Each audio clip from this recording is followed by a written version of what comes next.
The dance. Hey, it's getting late. How about we stay the night with Grandma? Daddy won't be home for a few days. What do you think? Yeah, and we can have blueberry pancakes in the morning. Grandma makes the best blueberry pancakes. Well, you're gonna have to ask your grandmother about that. But we both knew my mother never told her granddaughter no to anything, especially not to blueberry pancakes.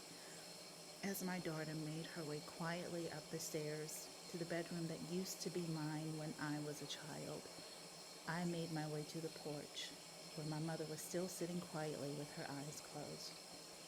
I tapped her hand gently. Mother, mother, wake up. You should make your way to bed. She opened her eyes and smiled. I'm not sleeping. Oh no. You do know I am an attorney these days, and with all the evidence I've collected, I'm certain the judge would rule in my favor. Mother, you were sleeping. No, Alicia, I was not. Well, what would you call it? She paused and closed her eyes again, releasing the sweetest smile. I was dancing. Dancing? I laughed. No, I don't think I've ever seen you do it. No, I don't suppose you would have, but you should have felt it. This is where your father and I danced every night after dinner. He turned the radio off, and we danced until we were both ready for bed. Your father was such a good dancer. Huh, I didn't know that. No, darling, there's a lot you don't know about your father, but you know what matters. He was loyal, he was honest and kind, and didn't hesitate when his country called him to serve. I remember the last night we danced on this porch. He said no matter what, I'll always come back for my dance. I'll meet you right here. The next day he was off to fight in that war, and well, dear, you know the rest. I wish I could have met him. So do I. Oh, but he marked you for sure. It's not enough that you look just like him. You even sound like him sometimes. Tickles me so, she said, smiling through eyes that held back decades of tears. So is that why you never wanted to sell the house and move in with me, Billy, and Rachel? Did you feel in some way you would be leaving Daddy behind? I mean, Mother, Billy and I practically live right around the corner. No, no, I belong here. This is my home. I made a promise and I'm going to keep it. That's why I had this rocking chair placed right here. It's the closest I can get to dancing these days. I smiled at my mother. She was 84 years old and still as beautiful as the day she was when she took their wedding picture in 1938. After my father served in the war, she never remarried. My mother was the kind of woman who only loved my father. She wasn't sad, she just simply didn't love anyone else. Well, I'm going to let you finish dancing with Daddy. Rachel and I are going to stay tonight. In the morning, she wants blueberry pancakes. Yes, I heard. Well, I guess you weren't sleeping after all. Mother, don't stay out here too long. It's getting kind of chilly. Oh, I'll be in soon. Okay. I leaned down to kiss her forehead. I love you, Mother.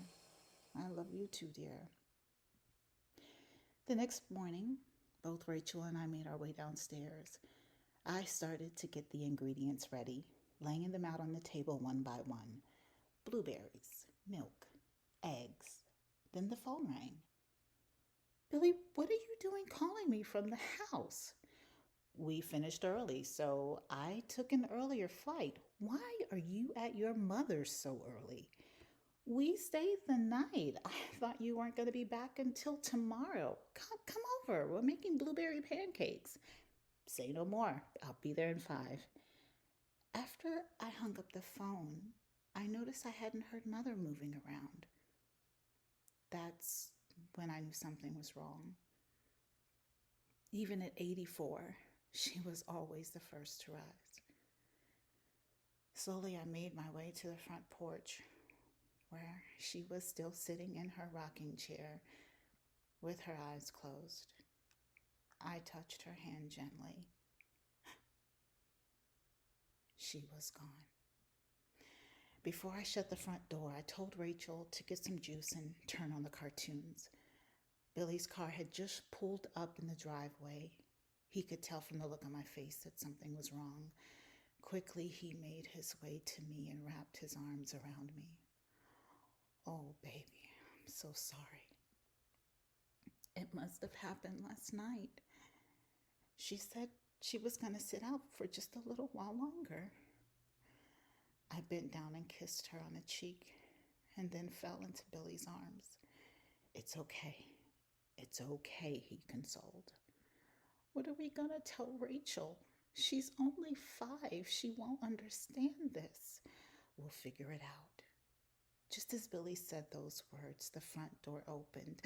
Daddy! Rachel yelled with excitement, jumping into her father's arms. Hi, baby, he said, picking her up and taking her back into the house quickly so that she wouldn't see her grandmother. After sitting her on the kitchen counter, Billy looked at me and said, Sweetheart, Mommy and I have something to tell you about your grandmother. Billy looked at me, making sure I was ready to say it out loud. When I gave him the sign, I took Rachel by the hand and said, Baby, Granny is dancing. What? I responded in shock. Last night, I saw Granny and Papa dancing outside on the porch before they waved goodbye. Granny told me, it's your turn now. You and Daddy, you have to dance every night before bed. Both Billy and I looked at each other in utter shock. She must have been dreaming. You have to promise, she said again. Okay, baby, we promise. And that's how dances on the porch became a tradition in our family. For the past 3 generations, whether 5 seconds or for 5 minutes, all married couples have promised to always share a dance to the sounds of the night before going to bed. Even if we aren't happy with one another, we promise to share a dance before bed in honor of the love that brought us together. The dance.